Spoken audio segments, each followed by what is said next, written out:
for contact per carry this year, which ranks 12th out of 70 running backs. And the Rams defense is allowing an average of 2 yards before contact to opposing running backs, which is the fifth highest.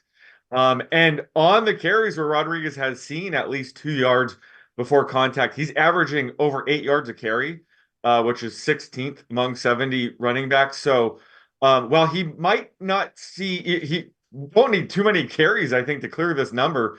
But considering, the Commanders are coming out of their bye, he's a rookie, their season's basically over. It would make sense to give him some extra work here. So I just love his upside here. And he's actually cleared this in the last 3 games, despite the Commanders losing by 10 or more points in every game and Brian Robinson being healthy. So just there's a lot to love on this. This is one that I'd probably ladder as well, take him to go over 30, 40 yards too.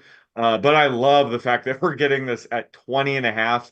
I'm projecting this in the high 20s with about a 63% chance he cleared 20 and a half.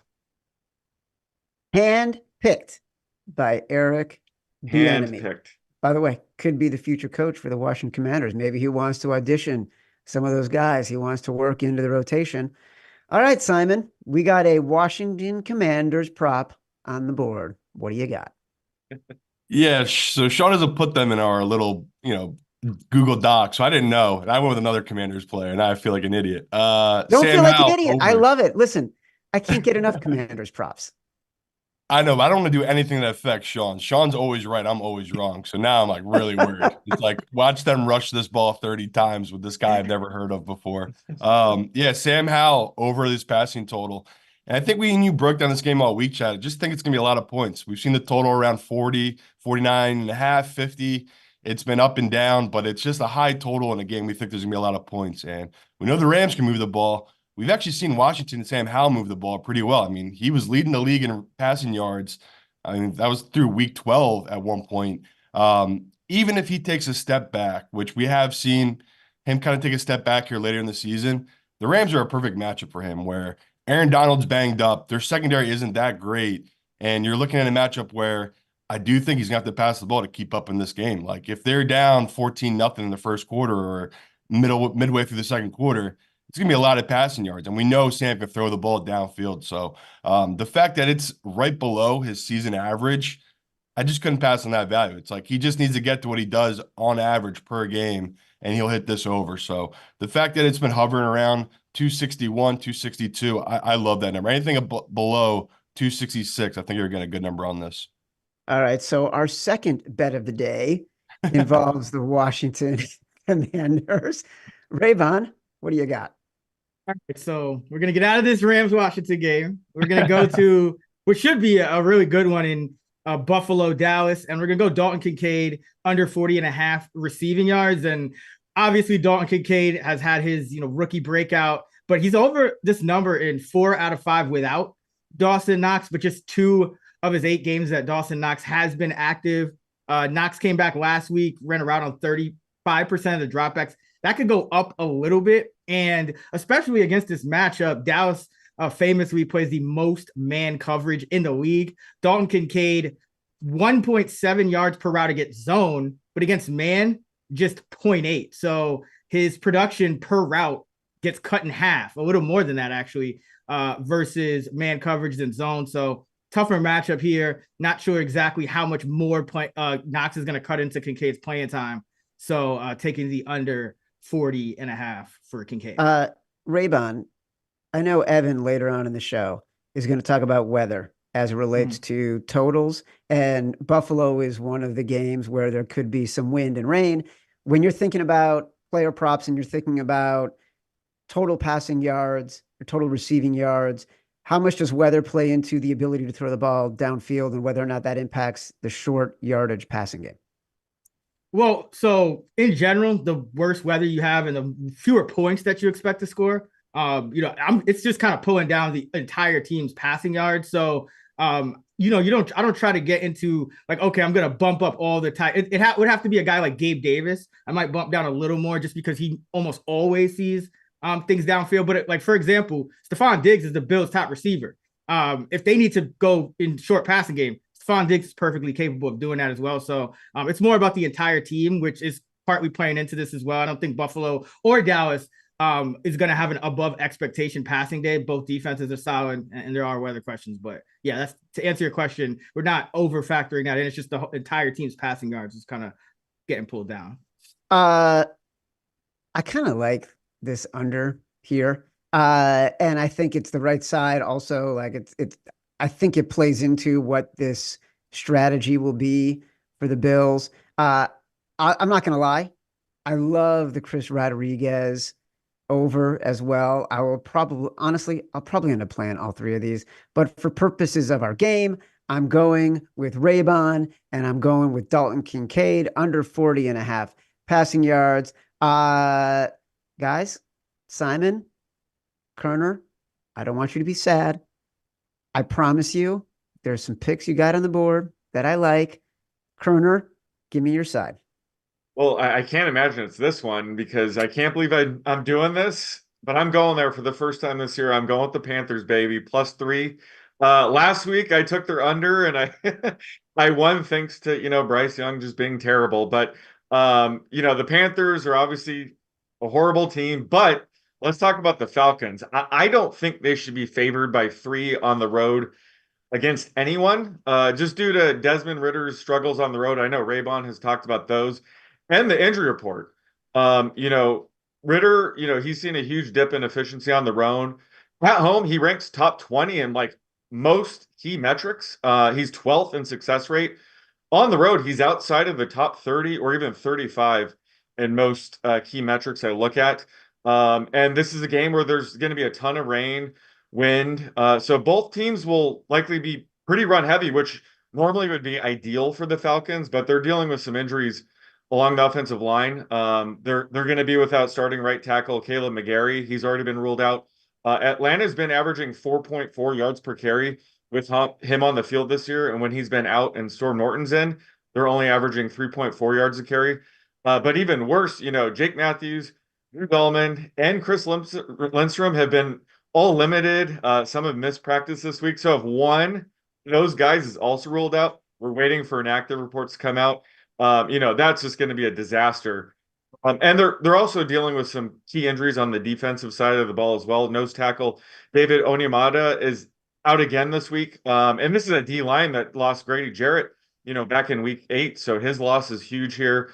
Nate Lamon, the linebacker, another key run defender. He's been out since week 13. He's questionable. So we'll be looking for him. Either way, I think the Panthers will lean on Chuba Hubbard, who's been playing well, and kind of keep the ball out of Bryce Young's hands in this game. So I think it's going to be a low scoring close game, and getting the +3 against this Falcons team is too good to pass up. I know this is disgusting. Sometimes we have to do this in the NFL, but I'm going there today. This is why I love this show. There's so many NFL betting shows, pregame betting shows out there now. I think I can count on one finger the number of shows that will be saying, hey, the right side, we are asking you, our viewers, the people who stick with us every week, to choose the 1-win Carolina Panthers as home underdogs. It is so gross. We are just asking people to believe in us. No one else is doing that. Simon, you can't do anything as gross as that. Or can you? I'm gonna try. It's been a great year for the public, chat. Even I think Evan tweeted out this morning. The public, what are they this week? Evan 3-0-1 against the spread on betting these favorites. It's been crazy. I mean, it really is very chalky. So what do we do here? We go with the ugliest dogs on the board. Give me the Patriots +9, +8.5. Shop around, look for whatever number you want.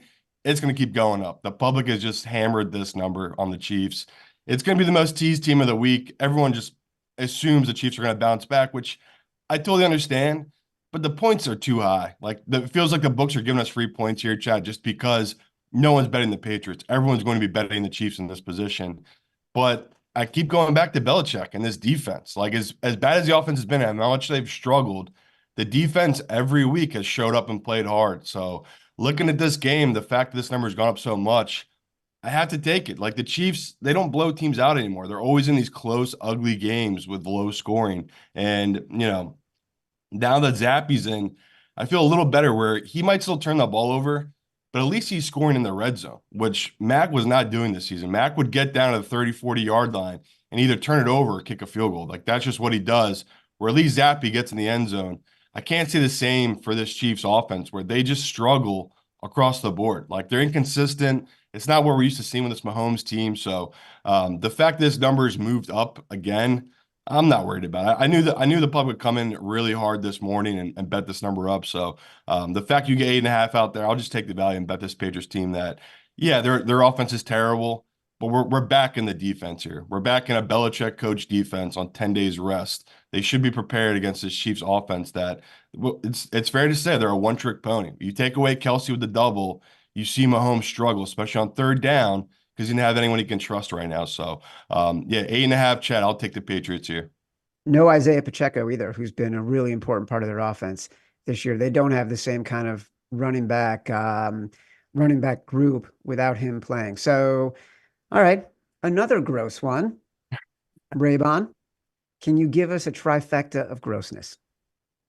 Yes, I can, Chad. We're going with the Giants and Tommy DeVito plus 5.5 at the New Orleans Saints.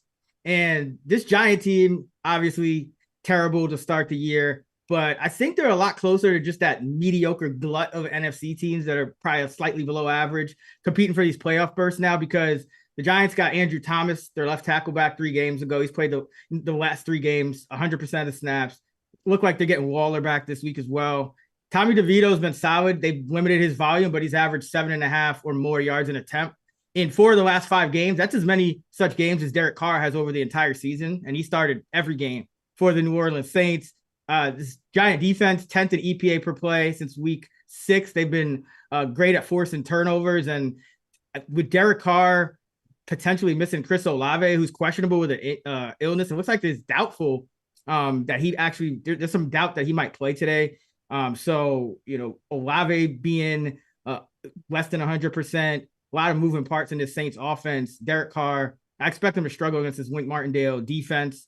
And, Derek Carr as an underdog, he's been slightly profitable in his career, but as a favorite, he's 19-37 against the spread, just 34%. And as a favorite of a field goal or more, just 9-26 against the spread in his career, 26%. And of course, Dennis Allen, 27% as a favorite as well. So it didn't work last week. The Panthers have just proved to be too bad for even the Saints, fades to hit. But I think this Giant team is competent enough to get it done here. So going with the G-Men plus 5.5 at New Orleans. Look, I love all 3 of these, and I am a sucker for this Tommy DeVito story as a former New Jersey resident who lived in the town where Aaron Rodgers currently lives, which is next door to the town where Tommy DeVito lives with his parents. And their houses, by the way, are less than a mile away from each other. Everything about this story is tailor-made for some kind of movie of the week. I freaking love all 3 of these. But what I do love the most is going gross. And I love the Carolina Panthers last week against the Saints. I've loved the Carolina Panthers all week as home underdogs against the Falcons. There's something in my bones that is just saying back the Carolina Panthers. Also, by the way, I think we're just getting news in the chat. Chris Olave for the Saints just ruled out. So if you do like the Giants, go and grab it before there's any movement at all in that game. So for my second pick, I am going with the Carolina Panthers plus 3. All right. The most bet teams on the board as we get to the Action Network news desk right now. I don't like seeing this. As a guy who already bet the Rams at minus 6.5, they're getting 84% of the tickets versus the Washington Commanders. The Philadelphia Eagles, 80% of the tickets versus Seattle. And the Kansas City Chiefs, 75% of the tickets against New England. So I'm either going to love that the public has been winning and hope that the Rams can cover, or I'm going to love that historically the public loses and hope that the Patriots can cover. Evan Abrams, you got the rest of the data from the news desk. Yeah, I guarantee it's going to go one way or the other, Chad. But let's talk about the public. Yeah, and Simon did mention this, 111, 86, and 7. So that's 56.4% 3-0-1 in week 15, but through 15 weeks right now, it is the best start for the public we have in the Bet Labs database. It's been a heck of a ride. So you mentioned Stafford, 82% down now, but if he closes above 81, it would be the biggest public side of Stafford's career, 210 career starts. So Stafford never seen it like So this. what can possibly go wrong? What if you're could go backing the wrong? Rams here? The second thing you mentioned was the Eagles. So you said 80% down to about 78. We're seeing news on Hurts now where questionable now, real serious questionable for Monday night. So down to 3, down to 78%. So I see that ticking down. The other story is the total in Atlanta, Carolina. Guys, we're down to 32.5. So this is the second game below 33 this year. We had one of those games between 2009 and 2022. So pretty crazy, pretty wild. That's the markets. Let's talk about totals. Wind, weather. 6 games right now impacted. Jets, Miami, 18 miles an hour. Jacksonville wind tonight, 15 miles an hour. Atlanta, Carolina, 14 and rain. Cleveland, Chicago, 12 to 15 wind and rain. Dallas and Buffalo, 8-mile-an-hour wind and rain. The wind's supposed to die down a little bit. And then Tampa Bay, Green Bay, which is the interesting one, supposed to get about 13-mile-an-hour wind. So could impact downfield passing. Again, 110, 57 and 1. That is games with 10 plus mile an hour winds at close. That's to the under. So been profitable there. Now, lastly, preseason win totals. 6 could go over this week. You had Detroit go over 9.5 last night, but San Francisco, Baltimore, Miami, Tampa, and the Rams can all still go over this week. 3 can go under. Chiefs, Buffalo, Saints. And lastly, we talk about Rams Commanders. That total was as low as 46 earlier in the week, now up to 50.5, now currently 49. Unders, 27 and 12 when it gets to that 50 mark last 2 years. So we'll see if it raises back up, but now sitting in that 49 area, Chad. All right, Evan, lot of stuff to unpack. Convince Me is presented by Bet365. Bet365 doesn't do ordinary. That's why you get more boosts with them than with anyone else. Every day they power up the odds on hundreds of bets to give you a chance to win more. Bet365 boosts specific markets, your winnings, and even parlays. And they don't stop there. Keep an eye out for their biggest and best odds with the incredible Super Boost. Check out the boost and see why it's never ordinary at Bet365. Must be 21 or older and present in Colorado, Iowa, New Jersey, Louisiana, Ohio, Virginia, or 18 and older in Kentucky. Gambling problem? Call 1-800-GAMBLER or 1-800-BETS-OFF in Iowa. Terms, conditions, restrictions apply. All right. Evan was talking a lot about totals, a lot of wind and weather out there. Sean Koerner, kick us off. Yeah, so I'm going with the under in this Bears-Browns game. I grabbed it at 37.5. It's down to 37. I still like the under. 37 is a pretty key number when it comes to totals. So I think this is where I'd stop taking it. But I had mentioned last week just how much better this Bears defense has been since they acquired Montez Sweat back in week 9. He's just really helped boost their pass rush, which can help take some pressure off the secondary. Last week, he had 6 more pressures, 2 more sacks against Lions. He's just been great, and they've ranked 6th in DVOA since they landed him. And the Browns are still 1st in DVOA on the season on defense. So I think this is going to be a good defensive matchup. And while the Browns offense has been much better with Joe Flacco under center, this is a game where we could see some, rain, wind at times. So it's going to slow down the passing offense a bit. Plus, the Browns are going to be with starting center Ethan Pozick. So they're down now 4 starting offensive linemen this year. So, their offensive line has just been beat up this year. It's going to make it even tougher for Flacco when he drops back to pass. And on the Bears side, DJ Moore's been dealing with an ankle injury. He's going to play through it, but if he's limited anyway, that's going to limit their explosive plays downfield. And again, the wind, the rain could impact that as well. And this is also the second lowest luck total of the week at minus 8.2. Now, we've had some reverse signals on these where if they're that low, sometimes they've actually been hitting at a high rate on the over. But since both of these teams are responsible for about -4 of that, it's pretty evenly distributed. I think this signals this under. Thanks to all the factors I mentioned before. So I'm going with the luck total here, -8. So for all these reasons, I am projecting this game closer to 35.5, 36. So I still like under 37. Yeah, it's a really interesting point. You talk about the center, and you've talked about this, and all three of you guys have talked about the importance of offensive linemen. And we saw Frank Ragnow come back for the Lions yesterday. He's been out for much of their struggles during this past 4 to 5 weeks. And then all of a sudden they dominate again, right? And there was a constant conversation in that game. So I do think the Browns missing their center is going to have an impact on their game plan. Simon, what do you got? Chad, there are tons and tons of unders on the board of weather games, and I chose an under in an indoor game. So here we go. Home game indoors. Give me the Saints, the Giants under. I just love it because I don't think both these teams can score in the red zone. And I think both of their touchdowns have been really fluky, where the Giants and DeVito, very fun story.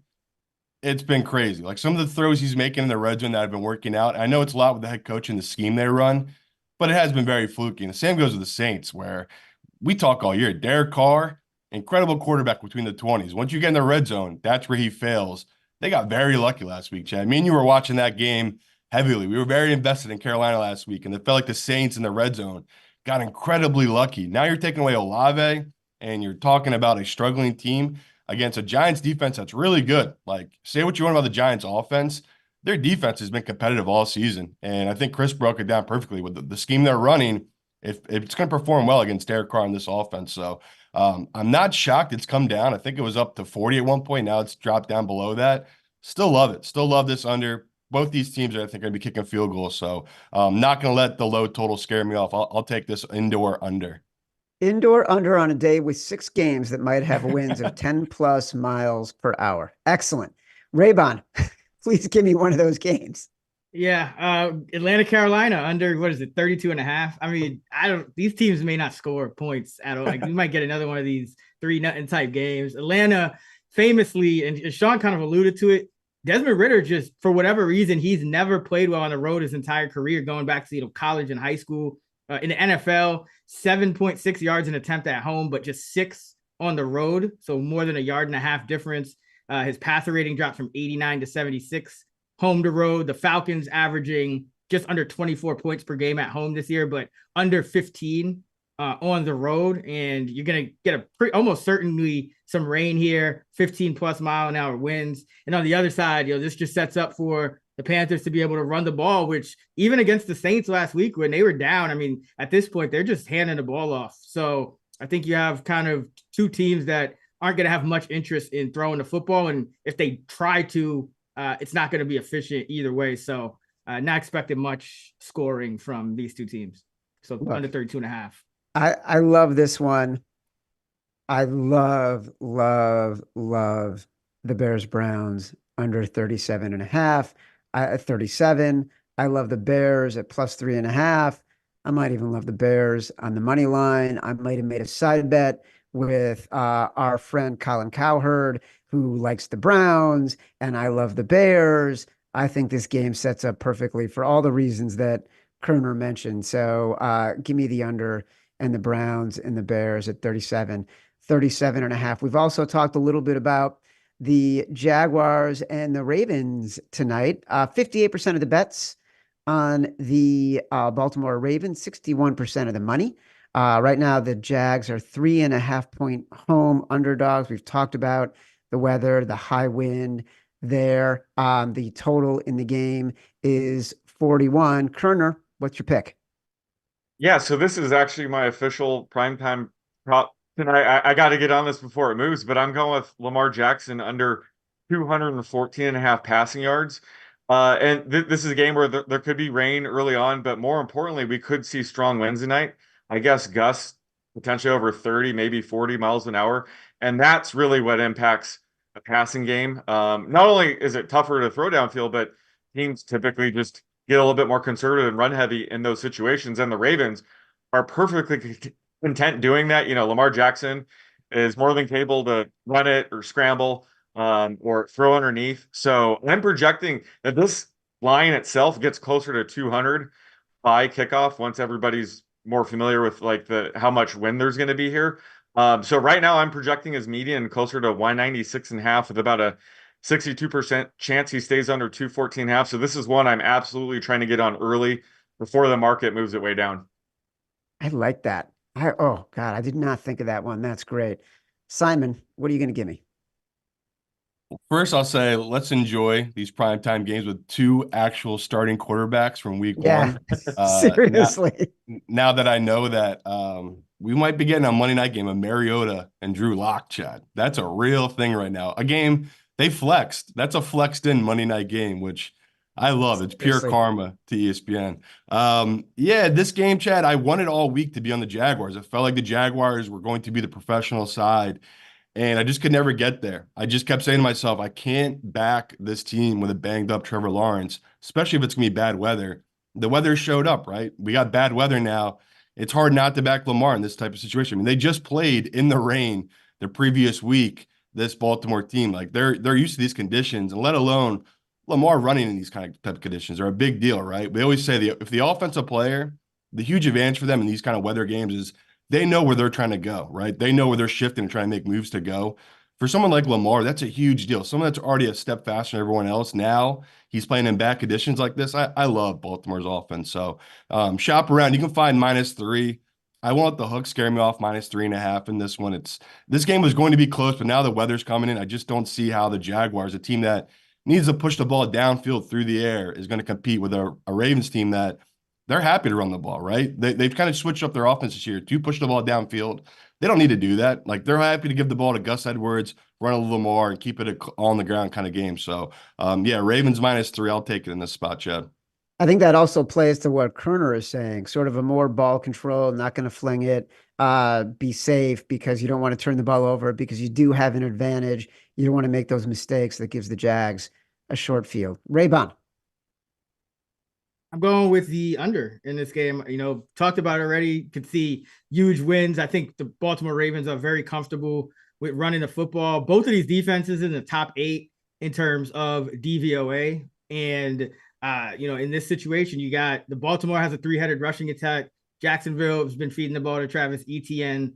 So I think both of these teams can run the football. And I think this primetime under trend, it's been it's been hitting some overs on primetime lately, but I think you start to see that trend reverse again this year. 28 and 16, 64% to the under in primetime, and since the start of last season, 65 and 35 to the under. So like the under 41 in this one. Yeah, I kind of like all three of these, and I'm not going to lie. When I was going through the notes, I felt like I was leaning towards the Ravens -3. But then Koerner started talking about Lamar Jackson, and maybe it's the recency bias, and I hadn't thought of that. So I'm going with Lamar Jackson. If I can get under 214 and he's got him projected at 196, then give me Lamar Jackson and a delta of like 18 yards between the projection and where the market is set. So Lamar Jackson, under 214. Convince Me is presented by Bet365. Bet365 doesn't do ordinary. That's why you get more boosts with them than with anyone else. Every day they power up the odds on hundreds of bets to give you a chance to win more. Bet365 boosts specific markets, your winnings, and even parlays. And they don't stop there. Keep an eye out for their biggest and best odds with the incredible Super Boosts. Check out the boost and see why it's never ordinary at Bet365. Must be 21 or older and present in Colorado, Iowa, New Jersey, Louisiana, Ohio, Virginia, or 18 and older in Kentucky. Gambling problem? Call 1-800-GAMBLER or 1-800-BETS-OFF. In Iowa, terms, conditions, restrictions apply. All right, folks, don't forget, download the app to find all of our picks. Subscribe to the Action Network YouTube page. Stay tuned for the Touchdown Show, and good luck to everybody.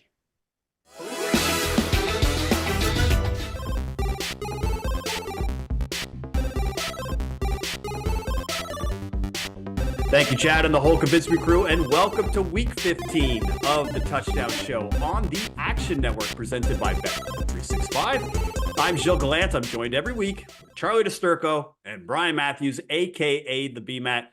Gentlemen, we continue to stay hot. I mean, we did a little special triple header show for the Saturday games. BMAT, you got Sam Laporta, who went for the triple score against the Broncos. I was able to get Deontay Johnson yesterday as well. And as a group, we're doing pretty well. We're up 17 units now on the season. But Charlie, I have a question for you. Looking at the slate this week, it looks like all the scoring might be waiting for us at the 4 o'clock slate, because we've got 3 games with totals of 48 or more. But then when you look at the 1 o'clock slate, it's a lot of sludge, a lot of backup quarterbacks, 6 of the 7 games. I've got totals below 40. What are we thinking of this slate this week? Yeah, I mean, thankful that some of these games have high totals because, the Saturday games and then the Eagles playing on Monday night and Thursday and Sunday night being, Ravens, it's hard to find some scores and some value, but we were able to do that. There was enough just across the board because of these high totals. So I'm excited to break down my picks. I know B-Matt and I were talking a little bit before about Lamar Jackson. Maybe it's his time out in Baltimore. What do you think, B-Matt? Hey, look, I said he's burned me 2 weeks in a row. I also said that about Zach Moss on our Saturday show, and he scored, right? So sometimes you just got to go back to the well, because if he does score and I don't play it, then I'm sick. Yeah, and the other thing too is the emergence in that offense of Keaton Mitchell. I imagine there's going to be some talk about him and how he fares now in this offense. But if you want, we're going to talk about Sunday Night Football in a little bit. And obviously, if we have any picks for that game, you can go to the Action Network app and see what picks that we are placing for Ravens Jaguars. But for today, here's how the show is going to go. We're each going to have 3 or 4 picks. It's specifically for the Sunday slate for the 1 p.m. and 4 p.m. Eastern games. We're going to start off with our favorite best bets. And then as we go, we'll just kick up the difficulty and we'll get super spicy at the end. We'll throw in some 2 touchdown bet props and whatnot, and we'll have some fun with it. But the Touchdown Show is presented by Bet365, and Bet365 doesn't do ordinary. That's why you get more boosts with them than with anyone else. Every day they power up the odds on hundreds of bets to give you a chance to win more. Bet365 boosts specific markets, your winnings, and even parlays. And they don't stop there. Keep an eye out for their biggest and best odds with the incredible Super Boost. Check out the boost and see why it's never ordinary at Bet365. 21 plus only, or 18 plus in Kentucky and present in Colorado, Iowa, Kentucky, New Jersey, Ohio, Virginia. Gambling problem? Call 1-800-GAMBLER in Colorado, Kentucky, New Jersey, Ohio, Virginia, or 1-800-BETS-OFF in Iowa. Terms and conditions and restrictions apply. Gentlemen, let's get started. I'm immediately looking at the Bears-Browns game, one of the lower totals on the board, but I love Justin Fields to score a touchdown in this game. Now, I grabbed his odds at plus 270. It's all the way down to plus 230. Don't play it below plus 200. Now, for Fields, 2 touchdowns this year, had 8 touchdowns last season. Starting to look like his old self, guys, because ran for a touchdown last week versus the Lions. He had 5 red zone carries in that game. And really, since coming back from injury, just running the ball at an insane rate. 42 rushing attempts in just the last 3 games.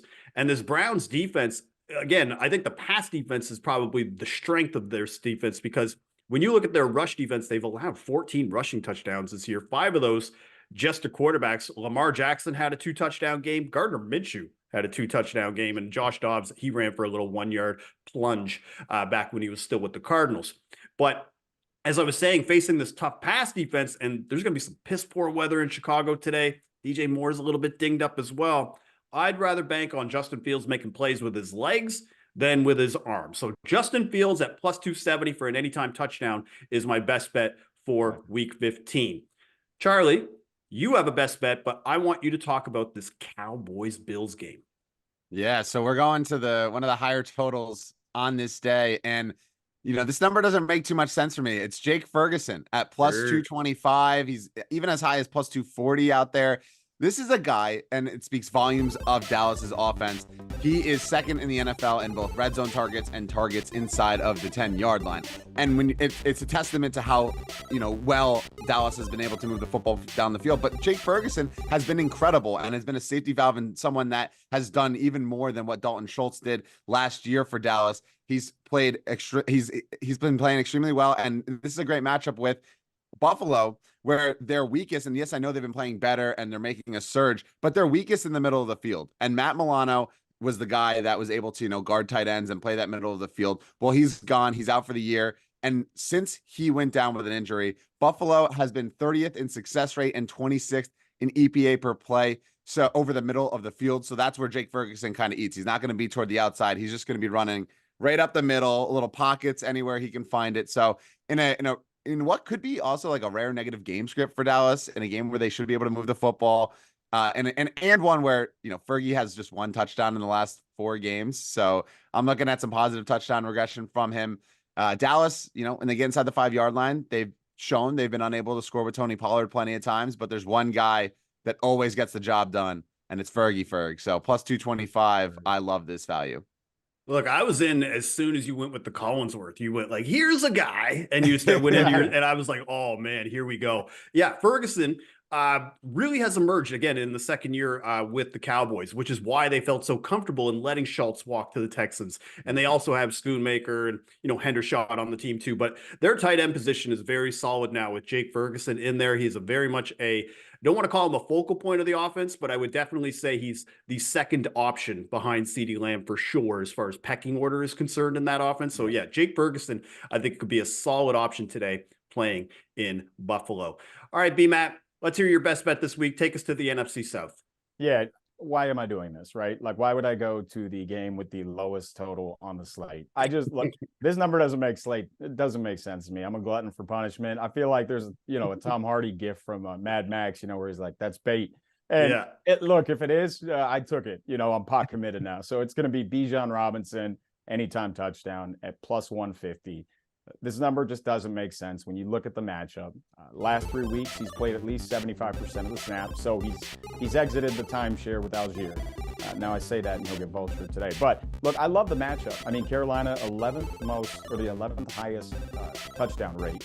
They've given up the most rushing touchdowns to opposing running backs, and the weather is going to be terrible today. So I expect it to just be a heavy ground game. So look, first pick, I got to go with the rookie. Feels like they've finally taken the shackles off, and this just sets up, not only is the matchup great, but the weather sets up nice for the ground game. So Bijan Robinson at plus 150 is going to be my first pick.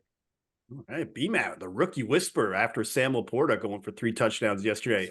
Yeah, I mean, it's kind of insane, again, that you have Bijan here, a starting running back at plus 150 against a defense that is the most favorable matchup in the NFL as far as running backs are concerned. So I wouldn't be scared off of that total. I think if anything, you kind of alluded to this, as long as Arthur Smith doesn't have a complete aneurysm on the sideline and completely forget that he has Bijan Robinson on his team, he should score a touchdown against this Carolina defense that, again, has just been awful stopping the run. So those are our best bets for week 15, first slate. But Brian, Bijan, now, touchdown tiers. I have to ask this every week because I like to know kind of where Bijan ranks week to week, because Bijan at the start of the year, I imagine he was close to tier 1. And then we get to mid-season where now Algier's poaching, Cordero Patterson's involved as well. Yeah. Now that we're here in week 15, and it's pretty clear that Bijan is now back into that RB1 status, is he elevated into tier 1, especially now that we're out of buys and all teams are playing this week?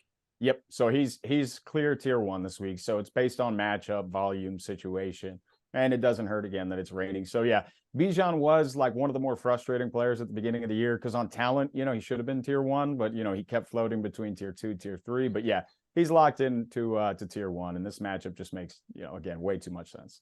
Beauty. And so if anybody wants to check out those anytime touchdown tiers, go to actionnetwork.com and you'll be able to read that from Brian of how he ranks the likelihood of each guy scoring a touchdown. All right, now let's move to our second best bet of the week.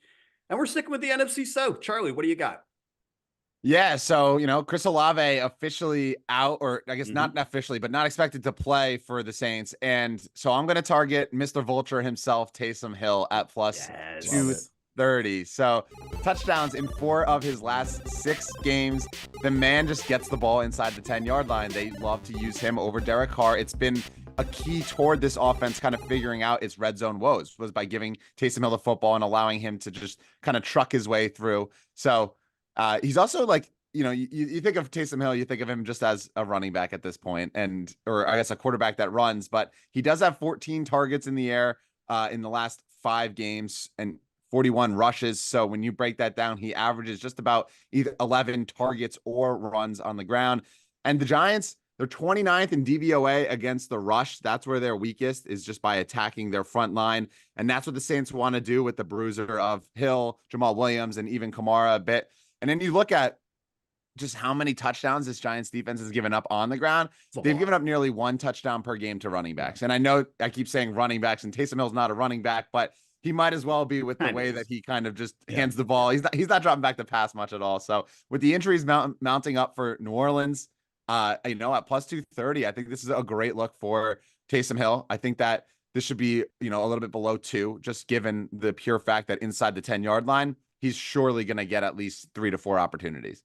I'm glad you brought that up because that's exactly what BMAT just alluded to a second ago about the bait gif with Tom Hardy. That's what they're doing with us with Taysom Hill when he's over plus 200, because when he's right, and Taysom is one of those frustrating players too, where you're like, man, why isn't he on the field? But then as soon as they get to the 5-yard line and you see Taysom lined up in the backfield, you're like, this is going to go in immediately. And he almost just bulldozes the team every time. So very encouraging thing here, especially the matchup. I think that was the key thing here with Taysom, getting it at plus 230. Again, great find by you, Charlie. B-Matt, another guy who had a nice little game against the Dolphins last week. Who do you like from the Titans to score a touchdown this week? Yeah, so I'm always looking for a good revenge narrative or, kind of something to, add a little fuel to a pick. But I guess, DeAndre Hopkins is the second pick at plus 200. I look at this. I guess he could have a ton of revenge games, right? There could be a few teams. But anyway, look, I just look at the matchup. Obviously, Derrick Henry is, he's going to be a favorite. But I look at this and I see, since Will Levis has taken over at quarterback, he has a 26% target share. And then when you look at the coverage he's facing today, against that, he has a 34% first read share. So 1 in 3 throws, he is the first read, the first look. So I just think this is a beautiful matchup. The Texans get torched by perimeter wide receivers, which DeAndre Hopkins is. And look at the volume that he has been getting. You see him too. It looks like him and Levis are starting to get comfortable. And it's always good for Levis too when he's getting yelled at by Hopkins, because it reminds him, throw me the ball in the end zone. So, I just think this is a matchup where I love Hopkins. Yes, I like Henry, but yeah, DeAndre Hopkins, he's been coming on, after a slow start. So I think this is a smash spot for him. Yeah, and I mean, it's worth noting all of his touchdowns that he's caught this year have been with Will Levis. No Willis or Ryan Tannehill in that lineup, right? So Hopkins, again, at plus 200, and that he is going to get volume. I mean, he has 24 targets in just the last 2 games with Levis at quarterback. So DeAndre Hopkins, very solid look here. Now, I will say he did end up having a revenge game, I believe, against the Texans a couple years ago when he was with the Cardinals. But I would also note, he did score a touchdown in that game too. So again, double revenge coming up here for DeAndre Hopkins. All right, let's move to the 4:00 slate. I'm looking at the Commanders versus the Rams. And naturally you'd think, okay, the Rams pass offense, this Commanders pass defense, that's the natural look. But for me, I'm looking at a trailing game script likely. So I'm looking at a matchup for the Commanders. I like Logan Thomas, the tight end, to score a touchdown today. I was able to get the odds at plus 333. Don't play this below plus 300. So Thomas, he's got 3 touchdowns this year. That's 3rd on the team in targets and catches. Plays a majority of the snaps over Cole Turner and John Bates.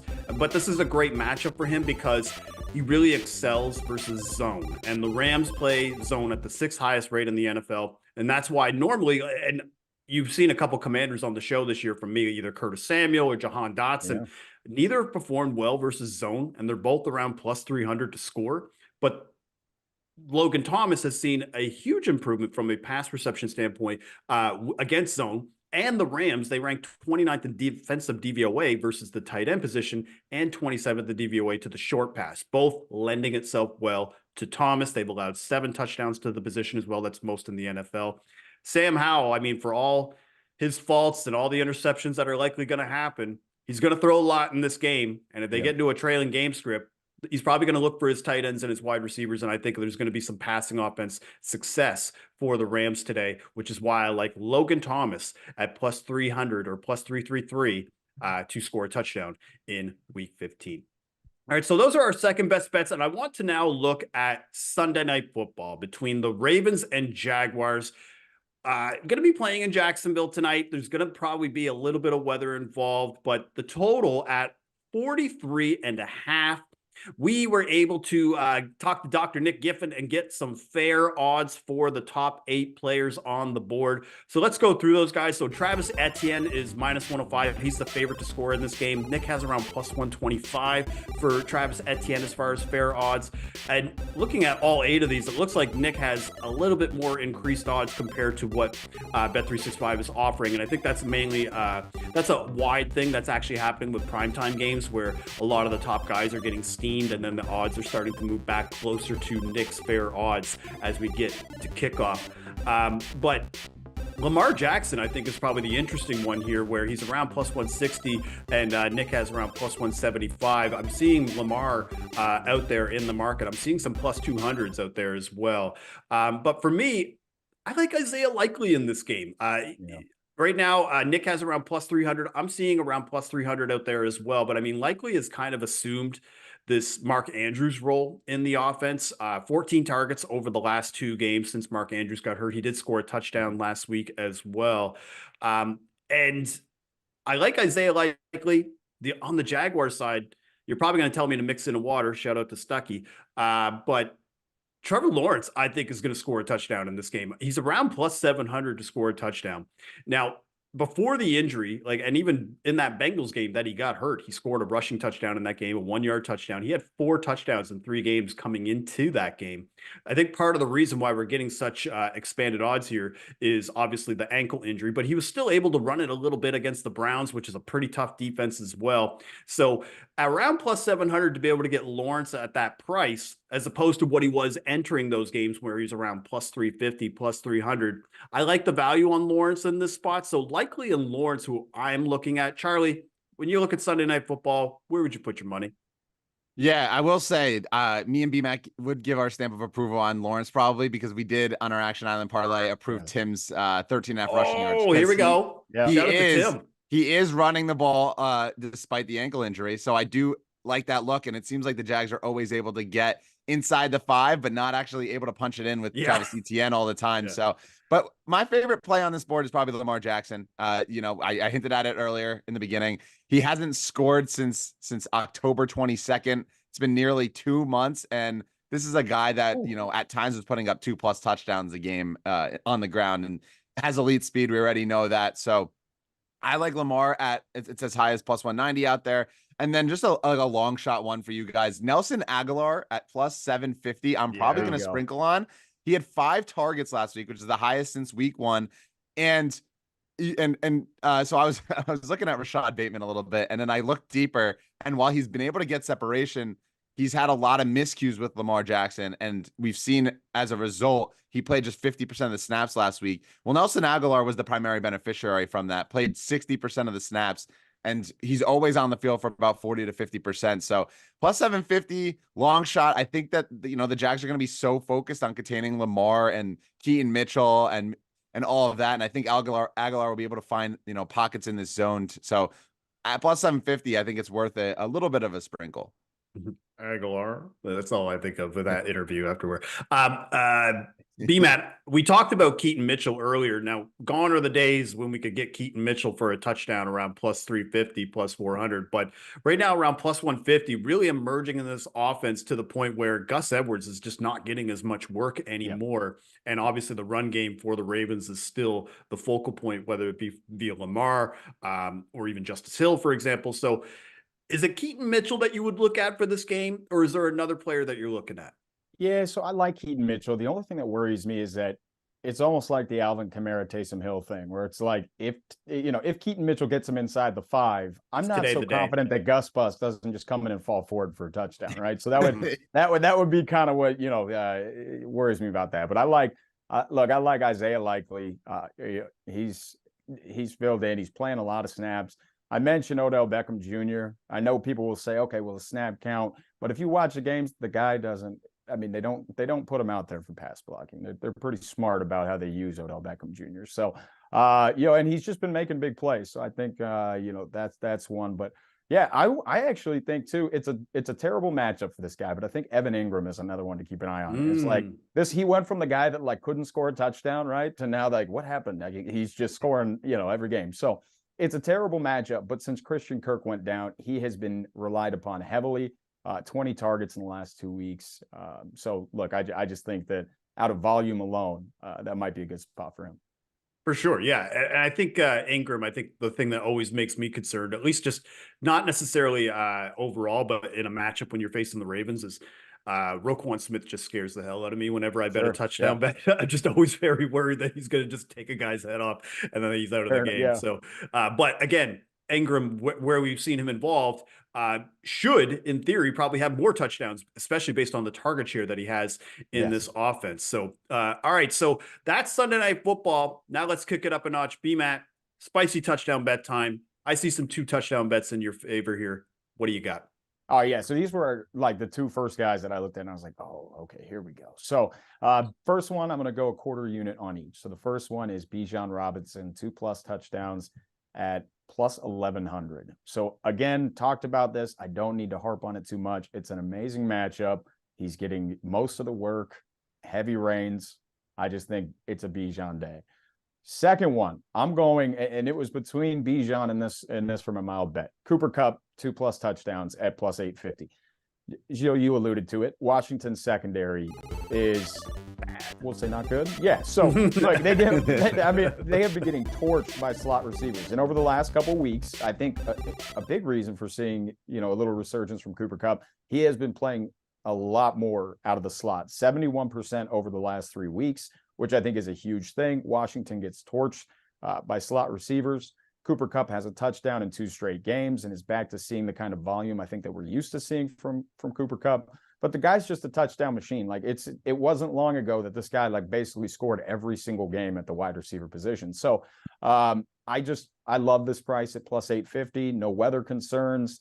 Stafford's slinging it. Cooper Kupp's out there running around, looking good. He looks back to form. So yeah, I'm going to go quarter unit on each. Cooper Kupp's plus 850. Yeah, I think Bijan, we already kind of touched on it in the intro, but again, 11-1, very solid look. But Cooper, very interesting at plus 850, even though he did end up scoring a touchdown last week against the Ravens, where he had odds as high as like plus 210 just for an anytime touchdown, which is insane. But if he scores 2 touchdowns today, you're not going to see 2 touchdown odds over plus 550 probably for the rest of the way with Kupp, because when Stafford gets protection, he still looks like the Stafford of old, but when he doesn't get protection, he just looks like old Stafford, and he looks like an old man falling down on the sidewalk sometimes. Like you're just like, oh, cringing every hit that he takes, right? So that's where the Rams are. They're still able to be in the NFC playoff picture. So again, Cooper Kupp and Bijan Robinson are BMAT spicy touchdown bets for this week, both 2 touchdowns each. I'm going to take 2 touchdown bets. Now, guys, I liked your second best bet so much that I was just like, this matchup is so good, I'm just going to double down. And I'm going to take Taysom Hill for 2 touchdowns and DeAndre Hopkins for 2 touchdowns. Mainly because of the odds. So guys, like Taysom Hill, it's actually around like 16-1 now. I locked both of these bets in 2 days ago. So I had 21-1. I would still play it at 16-1, but don't play it any lower than that. And DeAndre Hopkins is still out there at 17-1. So I won't go too deep into either of them because you already alluded to it. But for Taysom, the main thing that I will just say is that you were on Taysom for 2 touchdowns in his last game, and he only got 1, got vultured on the second. That was around 22-1. So not trying to put salt in the wound here, but we were that close, right? And that's the kind of player that he is. And this is actually like kind of a kitchen sink game for the Saints, because forget about just the matchup. When you look at the overall playoff picture, they're 3rd in the NFC South. They're tied all at 6 and 7, but they're missing their top 2 receivers. Giants will have the 2nd most rushing touchdowns in the NFL. They're 29th in DVOA versus the run. So Taysom, I think, is going to see a heavy dose today. But for the Texans, they play zone coverage also at a top 10 rate in the NFL. And DeAndre Hopkins has done well both versus man and zone, but you actually see a bump in his like yards per route run, his target rate, his ADOT. It all goes up when he's facing zone. And he has 4 touchdowns this year versus zone. So really very encouraging, at least just for the one. But I think this could be a blowout. I think Levis will air it out. Nuke will get one early, and then we just pray that he gets another. So DeAndre Hopkins for 2 touchdowns at 17-1, and Taysom Hill for 2 touchdowns at 21-1 are my spicy bets for Week 15. Charlie, take us home. What do you got for spicy? Yeah, I almost went Cooper Kupp here, but did not. Ended up going to the Buffalo game again, and then the Jets. I have 1 anytime touchdown pick, 1 2+. I feel like that's my MO, is some random tight end getting an anytime touchdown. That's a long shot. And then a 2+. And this one I went with Tyler Conklin at plus 650, and then Josh Allen for 2+ at plus 950. We'll talk about Conklin real quick. It's a great matchup for him. Miami, they're 27th in DVOA against the tight end position. Conklin's been that security blanket in the middle for Zach Wilson. Obviously, Garrett Wilson's the big play threat, but all reliable right there. Tyler Conklin, who has yet to have a touchdown this season, but does have 4 targets inside of the 10-yard line. No other tight end with 4+ targets inside of the 10-yard line has 0 touchdowns. So I'm expecting Conklin to get involved here. The Jets offense looked a lot better last week against Houston. I think that this game is going to be close, probably a trailing game script, for out of New York again, but just seems like, something might be clicking there. I don't want to get my hopes too high, but and then the Buffalo game, Josh Allen. I mean, I don't really need to say that much about him.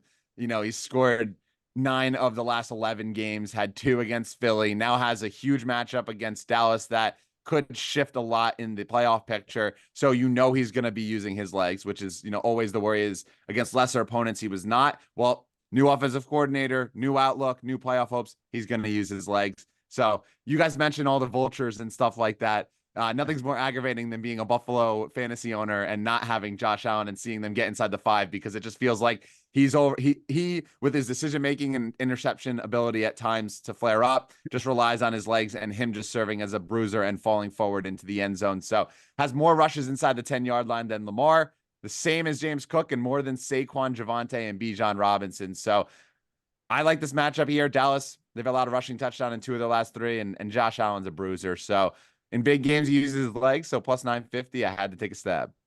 Yeah, the frustrating part too is if you are a James Cook owner, for example, in fantasy, and then you get to the 5-yard line, and then it's Josh Allen ramming it, or then just randomly Latavius Murray, who just gets a carry as well. So, but Josh Allen, 2 touchdowns at plus 950. The man just won't be denied right now. And he's trying to get his team to the playoffs. He's probably going to have to carry it 10 to 12 times against this defense to keep them on their toes, right? So the fact that we're still getting it at plus 950, where he is running it at the rate of pretty much Jalen Hurts minus the tush push, pretty good value here at this spot.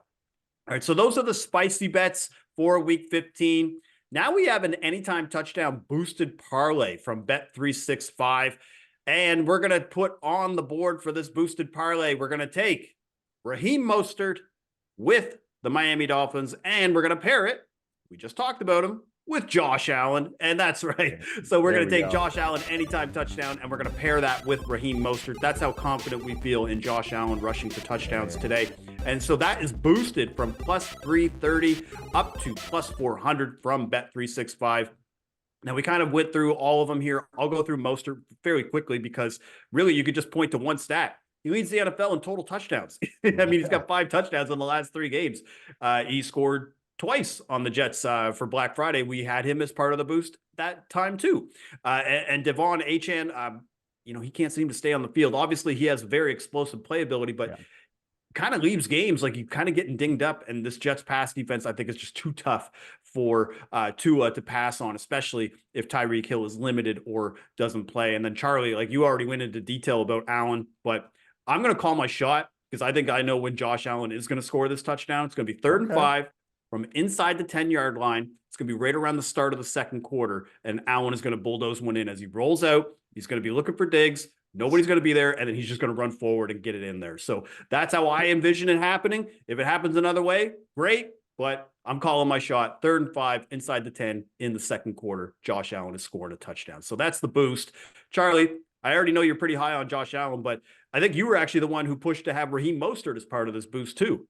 Yeah, Raheem Mostert here, especially with Tyreek Hill's injury, and we saw Mostert win for 2 touchdowns against the Jets a couple weeks ago. So every time you think Raheem Mostert's not going to find the end zone, the man finds the end zone. It's incredible that he's always there. Miami finds ways to scheme up him getting good looks, especially with blocking and all of that. And so, yeah, love this look here. I think that, Tua's struggled without Tyreek Hill, and if he's limited in any way, he's going to rely on Mostert. Mostert has that explosive ability despite being an old man in the NFL. And then, it's crazy, Gilles. You said 3rd and 5 from inside the 10 the second quarter. I had a dream last night, and it was in the 4th quarter with 4 minutes left, and Josh Allen bulldozed in from the 5-yard line on a design run to take the lead. So that'll be the second one. I guess there's two in the. I guess there's two in the world for us, and that's good news for our 2+ touchdown bet. Yeah, it was all a dream. All right, so BMAT, Raheem Mostert, I'm assuming, is in tier 1 with Josh Allen Yeah. lately, with the way that he's running the ball and how much he's been running. Has he been elevated to tier 1 as well? Yeah, both. Actually, first week for Josh Allen. Last week, I almost did it. And then last week happened. I'm like, yeah, he definitely needs to be tier 1. I love both of these guys. And I know Charlie loves Mostert because he got to see him run all over his Jets the other week. So man, we know he's got racing firsthand his heart. experience. So It no, wasn't pretty. there's no better expert. So I love the boost. I'm in. All right. Well, Charlie has the eye test. He knows Raheem Mostert is pretty good in person. So that is the Bet365 boosted touchdown parlay with Raheem Mostert and Josh Allen, boosted from plus 330 to plus 400, courtesy of Bet365. And the touchdown show is presented by Bet365. Bet365 doesn't do ordinary. That's why you get more boosts with them than with anyone else. Every day they power up the odds on hundreds of bets. To give you a chance to win more, Bet365 boosts specific markets, your winnings, and even parlays. And they don't stop there. Keep an eye out for their biggest and best odds with the incredible Super Boost. Check out the boost and see why it's never ordinary at Bet365. 21 plus only, or 18 plus in Kentucky and present in Colorado, Iowa, Kentucky, New Jersey, Ohio, Virginia. Gambling problem? Call 1-800-GAMBLER in Colorado, Kentucky, New Jersey, Ohio, Virginia, or 1-800-BETS-OFF in Iowa. Terms and conditions and restrictions apply. All right, gentlemen, that's week 15 touchdown show. That's all for today. 4 picks from each of us. We're going to see you next Sunday at 11:30 a.m. Eastern as part of the Action Network Power Hour. And if you misconvinced me, you can rewatch the show or download the Action Network app, and you can get all of our picks in one place. You can also check out all of our week 15 anytime touchdown bets in the Action Network app. I want to thank you for watching the Touchdown Show presented by Bet365. Bon chance.